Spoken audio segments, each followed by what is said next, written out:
അസ്സലാമു അലൈക്കും വറഹ്മത്തുള്ളാഹി വബറകാതുഹു. ഇന്ന് നാം സാധാരണ ഓതുന്ന ആയത്തുൽ കുർസി എപ്പോഴെല്ലാമാണ് നമ്മുടെ ജീവിതത്തിൽ ഓതൽ പ്രത്യേകം സുന്നത്തുള്ള സന്ദർഭങ്ങൾ എന്നതിനെ കുറിച്ചുള്ള ഒരു പഠനം.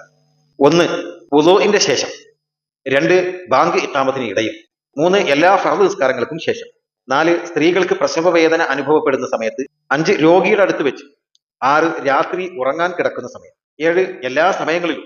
എട്ട്, യാത്രയുടെ സുന്നത്ത് നിസ്കാരത്തിന്റെ പിറകെ. ഒമ്പത്, എല്ലാ സ്ഥലങ്ങളിൽ വെച്ചു. പത്ത്, കൊമ്പ് വെക്കുക എന്ന ചികിത്സയുടെ വേളയിൽ. ഇങ്ങനെ 10 സന്ദർഭങ്ങളിൽ പ്രത്യേകം ആയത്തുൽ കുർസി ഓതൽ സുന്നത്താണെന്ന് കർമ്മശാസ്ത്ര ഗ്രന്ഥങ്ങളിൽ നമുക്ക് കാണാൻ കഴിയും. അള്ളാഹു നമുക്ക് ഇൽമു പ്രകാരം അമൽ ചെയ്യാൻ തൗഫീഖ് തരുമാറാവട്ടെ.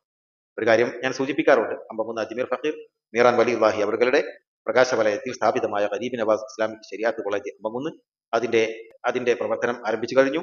നിങ്ങളുടെ മക്കൾ ഒരു പരിശുദ്ധാത്മാവിന്റെ തിരുസന്നിധിയിൽ എൽമ് നുകർന്ന് ഉയരണം എന്ന് ആഗ്രഹിക്കുന്നവർ സ്ഥാപനത്തിൽ കൊണ്ടുവന്ന് പ്രിയപ്പെട്ട മക്കളെ ചേർക്കുക, അഡ്മിഷൻ എടുക്കുക.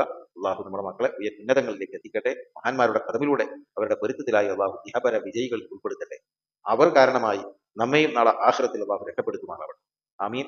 അസ്സലാമു അലൈക്കും വറഹ്മത്തുള്ളാഹി